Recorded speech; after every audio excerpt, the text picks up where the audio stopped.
Hello আসসালামু আলাইকুম guys, আশা করি আপনারা অনেক বেশি ভালো আছেন।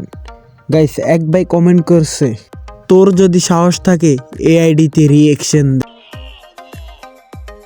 যারা যারা ভিডিওটা দেখতেছো তারা চ্যানেলটা সাবস্ক্রাইব করে আর একটা লাইক একটা কমেন্ট করে যাও যদি ভিডিওটা ভালো লেগে থাকে। এখানে কিন্তু গাইস এত কথা না বলে কিন্তু এখানে চলে যাবো আইডিতে রিঅ্যাকশন দেওয়ার লাগা। এটা এমন কি আইডি গাইস, এখানে কিন্তু চলে আসি ইউআইডিটা কপি করা ছিল।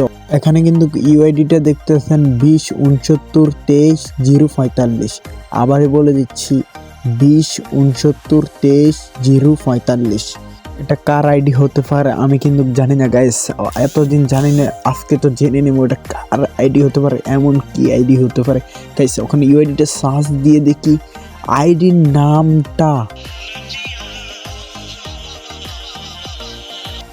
MB40 king navy with Naim Alam ভাইয়ের আইডি। দুঃখজনক বিষয়, 30 দিন যাবত অফলাইন। এখানে কিন্তু আমি তার প্রোফাইলে প্রবেশ করবো, ক্যারেক্টার হাতে আছে কোবরা MB40, তার লেভেলের দিকে তাকিয়ে দেখি 77।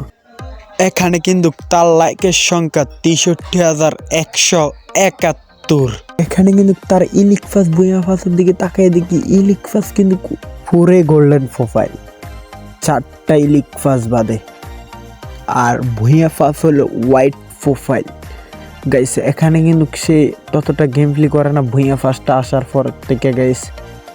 MB40 কিং নাইম আলম ভাইরে আগের থেকে কে চিনতেন কমেন্ট বক্সে জানিয়ে যান। নাইম আলম ভাই জানি ব্যাক করে কমেন্ট বক্সে শুধু নাইম আলম ভাইয়ের নামটাই লেখেন, কামব্যাক নাইম আলম ভাই লেখেন, কামব্যাক নাইম আলম। পরের রিঅ্যাকশনের জন্য গাইস আপনারা ইউআইডি কমেন্ট করেন। আজকের ভিডিওতে এতটুকু। পরের ভিডিও পাইতে আপনারা চ্যানেলটা সাবস্ক্রাইব করে আর লাইক করে দেন, একটা কমেন্ট করে দেন।